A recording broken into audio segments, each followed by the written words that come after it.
Blended learning generally refers to the fact that we can combine the best of in-person campus education with the best of online instant interaction delivery, which is so popular with online education.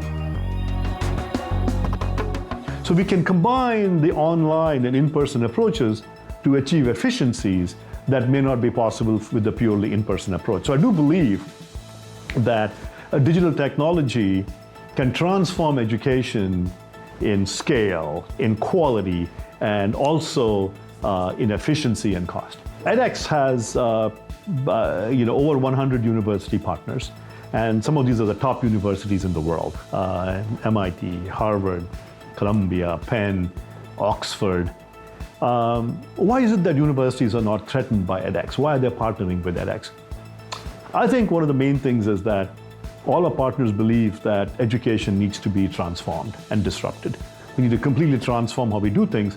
And edX has partnered with the universities to transform education, and together, and we're doing this in partnership with the universities. The key is partnership. So at edX, we have to build mechanisms in the platform to support quality and rigor.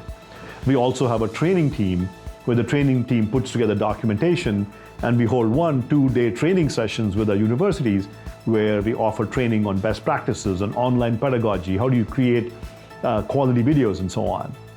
At the same time, we also do training in techniques of making it fun, gamification, active learning. So one simple idea, a 1-hour lecture is not a lot of fun. But on edX, we enable people to interleave short videos with interactive fun exercises.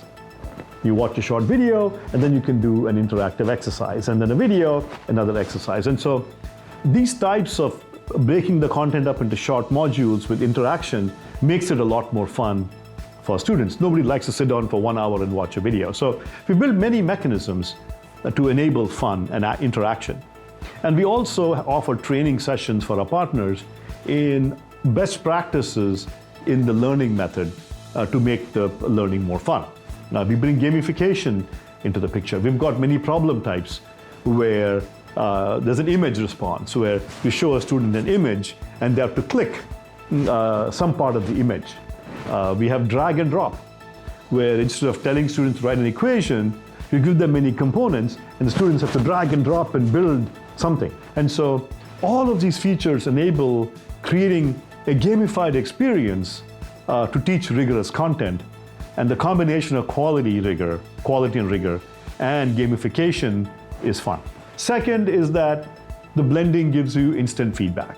When you submit a homework, you don't have to wait 1 week or 2 weeks for the homework answers.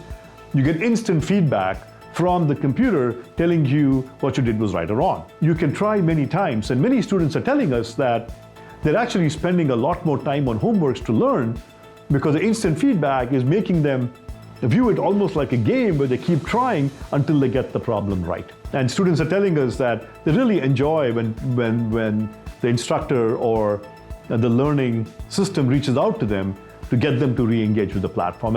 And these kinds of notifications we are finding really improves learner retention and engagement. What we do is we capture every mouse click, every interaction by the student, and we analyze the click streams and make that available on an analytics dashboard to instructors and course designers to see how they can improve the learner experience. So just as one example, we have video analytics on edX. Now on edX, you can rewind the video.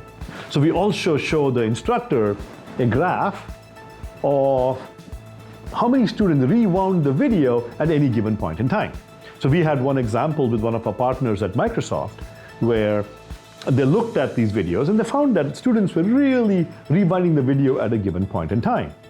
And so they went in and looked at that particular point in the video, and they found that something was just not clear. And so you can use the data to improve the course content and improve learner experiences. And this is just one example way of how you can use mouse clicks to improve the learning experience. The role of the teacher with online courses changes quite a bit. The teachers are still very important, but the role is different. You have to put in, the teacher puts in a lot of effort up front to think really hard about what is the best way to present a video. Maybe taking multiple takes to present the best approach. It's fun for the students. It's also fun for the teacher because the teacher doesn't have to do it every class. Tens of thousands or hundreds of millions of students can now access that problem and do it completely online. So that is one change in role. The second change in role is that in the classroom, if the course is blended and the students are watching the video and not a lecture, then the role of the teacher will transform from being the stage on the stage to a guide on the side. So we have a number of students that really enjoy the experience and take many courses. In fact, the average edX learner takes 4 courses. Today we have professional certificate programs on edX, which is not one course, but it's a sequence of 3 or 4 courses that they can take in a sequence and get a valuable industry-endorsed credential professional certificate. We also have launched MicroMasters programs, which are sequences of courses. Certificates in the MicroMasters can be transferred for credit to the university if you get admission. So for example, Columbia has an AI MicroMasters on edX, and if you get admission into Columbia, you can transfer the credit from your MicroMasters into Columbia, into their graduate degree program. How do we get universities to accept these certificates? How do we get employers to also accept MicroMasters certificates? So with the universities, the main thing was, there are 2 or 3 things. One is to have a platform which can offer high quality learning. Second is, universities need to be confident that the certificates have been earned without cheating. And so the mechanisms for virtual proctoring and so on really help with that aspect of it. So both quality and integrity are 2 key parts of acceptance of universities. So it's very important that these certificates mean something. And so to ensure integrity, to ensure that students are not cheating, we have implemented many mechanisms on our platform to support integrity. One example is virtual proctoring. So with that, when a student does an exam on edX in the MicroMasters in AI, for example, virtual proctoring is an approach where the webcam of the laptop is used to watch the student while they take the exam. That video is compressed 20 times, shipped into the cloud, and a team of people watch the video to see if there has been any cheating or not. We built randomized problem banks. So in each exam, the professor, instead of having one question, can have that question picked from many questions at random. So each student now gets a different exam even. But have we truly democratized education to everybody in the world? Not yet. But we're on our way. And we've been doing this for 5.5 years. And we've grown exponentially in these past 5 years.